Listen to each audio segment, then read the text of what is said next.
Partha dental వారికి management వారికి నమస్కారం. ముఖ్యంగా ఏంటంటే ఇక్కడ మనం పళ్ళు కొంచెం నొప్పిగా ఉండి ఏమిటా అనేటువంటి కొన్ని పళ్ళు పోయినాయి. వాటి మీద దానికోసం తీసుకొచ్చేసి ఏం చేద్దాం అనేటువంటి అడ్వైజ్ తీసుకున్నాం. తర్వాత ఇక్కడ ముఖ్యంగా ఇక్కడ మేడం గారు డాక్టర్ గారు ఉన్నారు. వారు మొదటి నుంచి ఇక్కడ ట్రీట్మెంట్ చేస్తున్నారు. చెప్పింది ఏంటంటే కొన్ని పళ్ళు కొత్తవి పెట్టాలి, కొన్ని ఏమో క్లాపింగ్ చేసేసినట్టయితే బాగుంటుంది, కొన్ని ఇరిగిపోయినాయి వాటికి అన్నారు. అలాగా 2-3 స్టేజెస్లో వివరంగా వాళ్ళు ట్రీట్మెంట్ చేశారు. అయితే విశేషం ఏంటంటే పేషెంట్కి ఎటువంటి ఇబ్బంది లేకుండా, ఎటువంటి బాధ కలగకుండా వాళ్ళకి అనుకూలంగా వీళ్ళ ట్రీట్మెంట్ ఇవ్వడంలో అది వాళ్ళ నైపుణ్యం చూపించారు. చాలా సంతోషంగా ఉంది.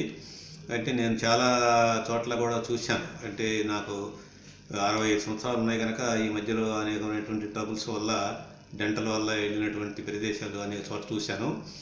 వాళ్ళకి ఏంటంటే వాళ్ళు హేస్టీ ట్రీట్మెంట్ వల్ల, అంటే వెంట తీసుకున్నటువంటి ట్రీట్మెంట్ వల్ల కొంచెం ఇబ్బంది పడ్డాను. తర్వాత ఇక్కడ ఇది పేరు విని నెట్లో చూసి పేరు విని చేసినటువంటి ఫలితం బాగుంది. వాళ్ళు చాలా శ్రమ తీసుకొని, డబ్బులు అనేసి అని ఉంటుంది, ఎవరైనా తీసుకుంటారు, కానీ శ్రమ తీసుకొని పేషెంట్కి అనుకూలంగా ఇబ్బంది లేకుండా 1-4 సార్లు అయినా వాళ్ళు ఇబ్బంది లేకుండా చేయటంలో వాళ్ళ యొక్క మేధావితనం చూపించారు. చాలా మరి వాళ్ళకి థ్యాంక్స్ చెప్తున్నాను. It's very good luck for me. Thank you very much.